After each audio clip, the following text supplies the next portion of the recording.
Jadi kan misalnya ada lolos tiba-tiba dapat uang 50 juta gitu ya. Jadi kan kenapa kok tiba-tiba beberapa ini uang apa? Uang yang tidak sah katakanlah. Iya. Masa uang ini cuma-cuma?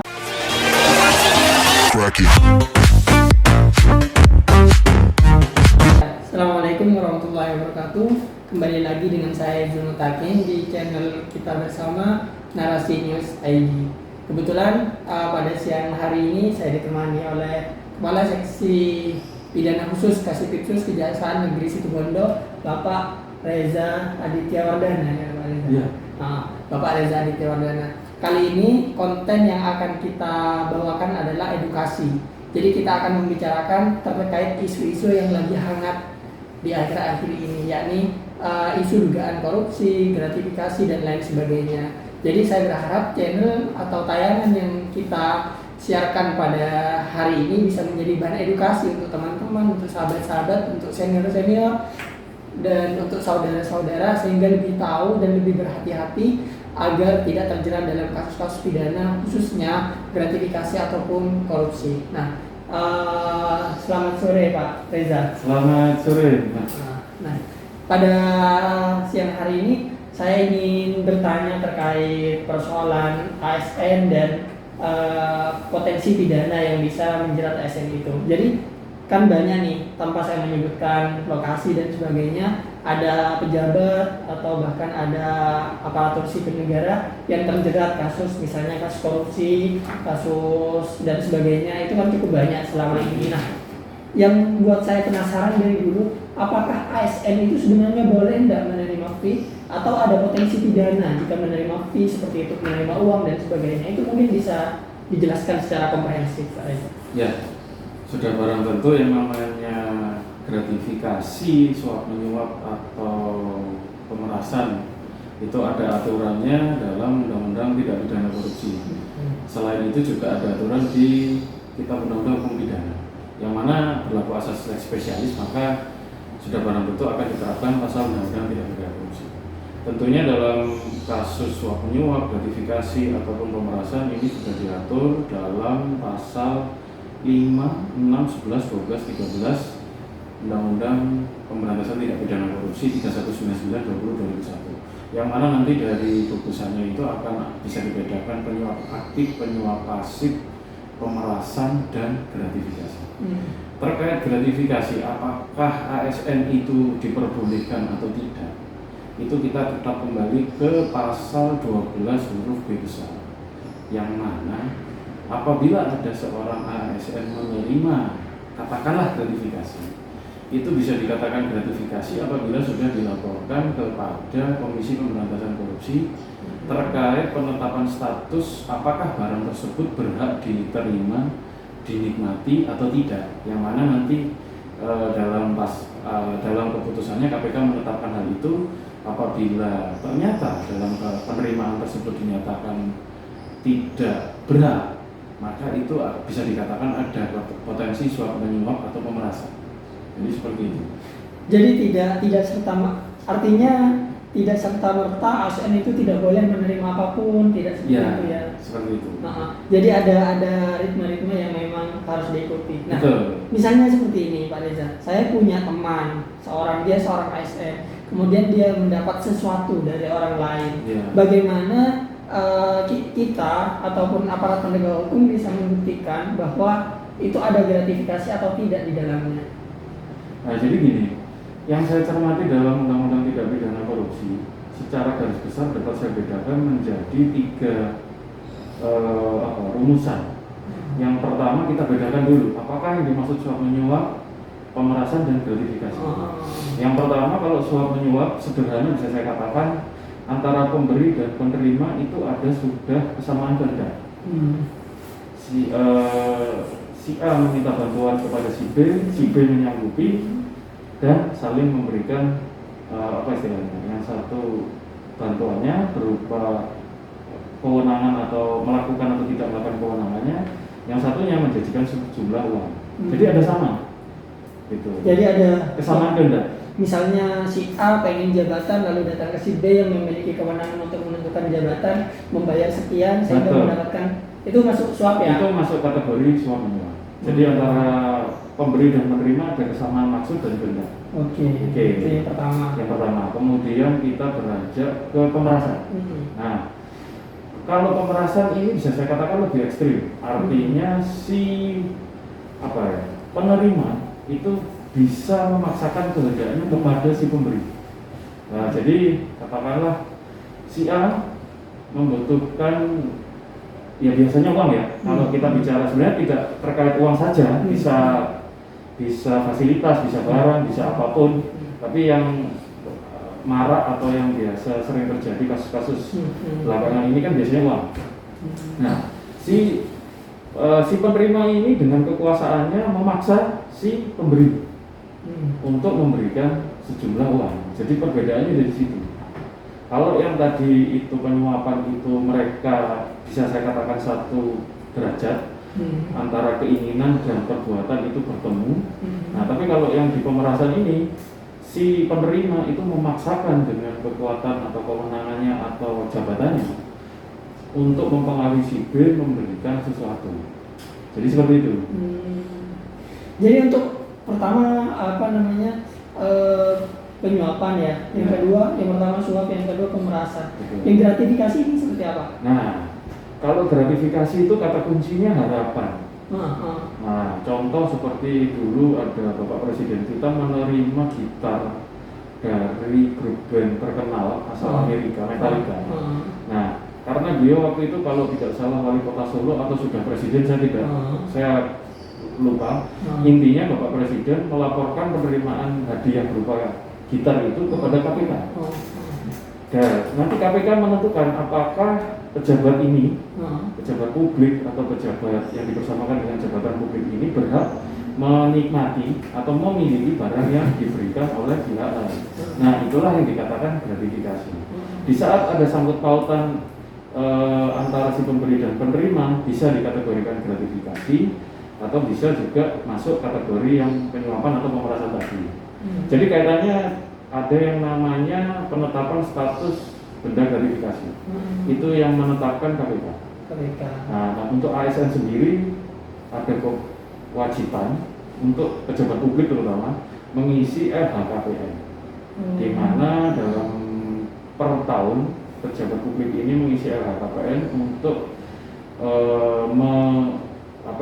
mengetahui sejauh mana peningkatan harta sebelum, sedang, dan sesudah. Ya, karena kita tahu bersama bahwa yang namanya ASN ini kan bisa dikategorikan pegawai pemerintahan yang mana pendapatan diatur oleh undang-undang, gajinya mulai dari pangkat, masa jabatan, golongan, terus kemudian warisan. Nah, artinya seharusnya sudah bisa tertakar sejauh mana kekayaan yang dimiliki ASN tersebut. Manakala ASN itu memiliki lonjakan harta kekayaan yang di luar kewajaran, itu patut dicurigai. Seperti itu. Jadi ASN itu tidak boleh ya sembarangan menerima.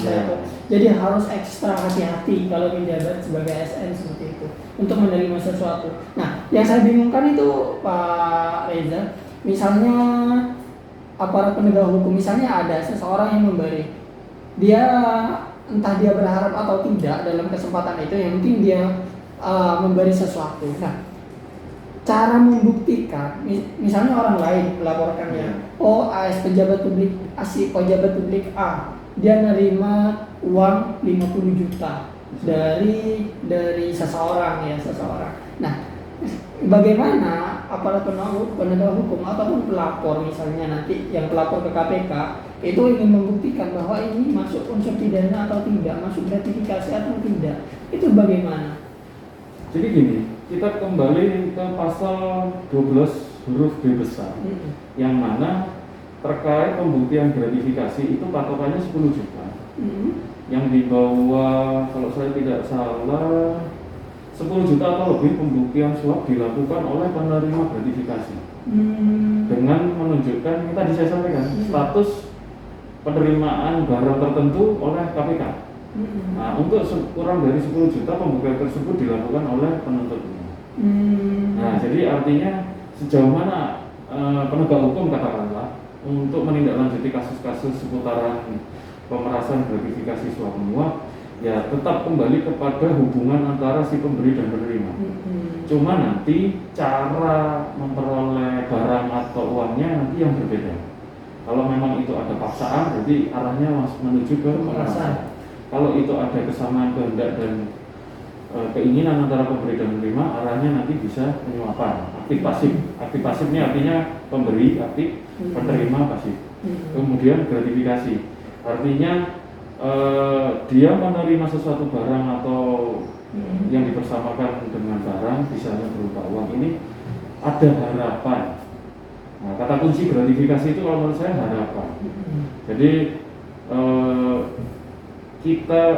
saya misalnya seorang ASN, saya menerima uang atau barang atau apapun yang dipersamakan dengan itu dari seseorang. Tidak ada hubungan timbal balik, tidak ada pemerasan, tidak ada paksaan. Bisa dikategorikan gratifikasi manakala suatu ketika pihak yang sering memberi saya ini meminta bantuan kepada saya atau saya bantu sehingga dia merasa merasa budi baiknya selama ini bisa terakomodir oleh saya. Jadi itu gratifikasi. Yang menarik tadi masalah pembuktian di bawah 10 juta dan di atas 10 juta itu ya. Kalau itu di atas 10 juta, maka pihak yang tertuduh, anggap tertuduh ya, diduga melakukan gratifikasi itu nanti yang membuktikan bahwa dia tidak melakukan gratifikasi ya, alur hukumnya. Sementara kalau di bawah 10 juta, maka yang harus menentukan itu gratifikasi atau tidak itu JPU ya. Jadi ada dua mekanisme yang berbeda ya, dengan batasan nominal 10 juta itu. Itu kenapa? Secara analisa hukum dibedakan seperti itu? Ya mungkin ini kan kita melihat dari pasal 12 huruf B besar. Artinya mungkin pembentuk undang-undang memberikan beban pembuktian itu kepada si penerima lebih besar, dikarenakan seperti yang saya sampaikan tadi bahwa ASN itu dengan segala macam peraturan penggajiannya dan unsur-unsur yang lain bisa ditakar harta kekayaannya, termasuk juga warisannya, karena kan dilaporkan tiap tahun hal itu. Jadi kan misalnya ada tiba-tiba ada uang 50 juta gitu ya. Jadi kan kenapa kok tiba-tiba beberapa ini uang apa? Uang yang tidak sah katakanlah. Iya. Masa uang ini cuma-cuma? Kan seperti itu yang mungkin ya dari paradigma hukum. Nah, misalnya sudah seseorang itu terbukti melakukan gratifikasi atau apa, konsekuensi hukum paling logis apa ya kemungkinan bisa mereka dapatkan? Ya kita kembali ke pasal-pasal di tindak pidana korupsi, sudah barang tentu ya ada ancaman pidananya. Tapi kembali kepada unsur-unsur yang akan didakwakan lah kalau JPU atau disangkakan untuk penyidik kan begitu. Manakala penyidik dan JPU bisa membuktikan unsur-unsur yang disangkakan untuk didakwakan, sudah pasti ya didukung dengan alat bukti, maka yang bersangkutan harus mempertanggungjawabkannya di mata hukum. Dalam hal ini undang-undang tindak pidana korupsi. Terakhir komandan, ada tidak pesan-pesan untuk yang nonton, untuk pendengar terkait harus ekstra hati-hatinya agar terbebas dari gratifikasi atau tindak pidana korupsi lainnya itu? Jadi gini ya, seperti saya ulangi lagi seperti yang saya sampaikan tadi, kalau pemerasan itu ada paksaan, si pemilik kewenangan, si penyalahguna kewenangan ini memaksakan untuk meminta sesuatu. Kemudian untuk penyuapan itu ada kesamaan kehendak, dan untuk gratifikasi kuncinya harus jeli. Sejauh mana pemberi dan penerima ini memiliki hubungan yang manakala nanti bertentang melanggar aturan terkait gratifikasi. Jadi harus jeli. Jadi gratifikasi ini sifatnya bisa sangat dinamis sekali. Mungkin sekarang belum bisa dikatakan gratifikasi, tapi nanti bisa dibuktikan bahwa ternyata ini sering memberikan sesuatu kepada ini. Makanya begitu ini ada masalah, ini sering langsung dibantu. Nah, itu gratifikasi. Jadi misalnya pelaporan itu terjadi sekarang, kemudian sekarang memang tidak terbukti, tapi ketika dilakukan penyelidikan di kemudian hari dan ternyata ada hubungan tertentu, artinya hubungan yang dinilai gratifikasi itu bisa terus diproses ya? Bisa. Ya. Jadi gratifikasi itu bisa dikatakan agak luas karena agak susah untuk bisa menemukan hubungannya. Seperti itu. Karena memang dia sifatnya harapan. Harapan itu kan sesuatu yang belum tentu terjadi di masa depan, tapi ada kemungkinan terjadi. Jadi ditinjau dari berbagai aspek ya. Iya. Oke.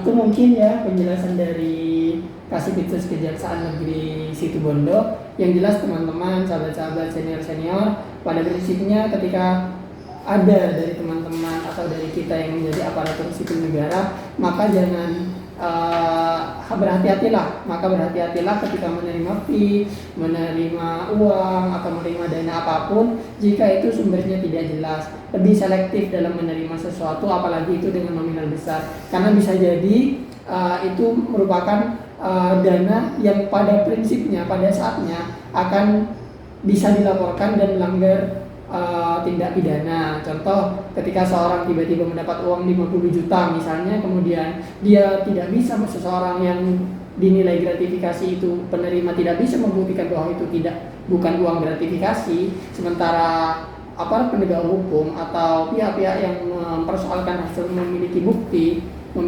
dan dugaan bahwa itu gratifikasi, itu pada saatnya akan menjadi suatu masalah. Jadi menurut saya ketika kita menjadi ASN, nikmatilah gaji-gaji yang sesuai, nikmatilah uang-uang yang halal, nikmatilah uang-uang yang berkah, yang memang haknya. Di luar itu ya harus ekstra hati-hati, karena segala sesuatu yang kita lakukan itu pasti memiliki konsekuensi logis, baik konsekuensi secara hukum, politis, ataupun moral.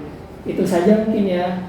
Terima kasih atas ilmunya. Semoga kita bisa terus saling berbagi, menjadi pribadi yang lebih cerdas, menjadi pribadi yang bermanfaat, dan kita bisa bersama-sama ta'awanu 'alal birri wat taqwa. Kurang lebihnya mohon maaf. Assalamualaikum warahmatullahi wabarakatuh.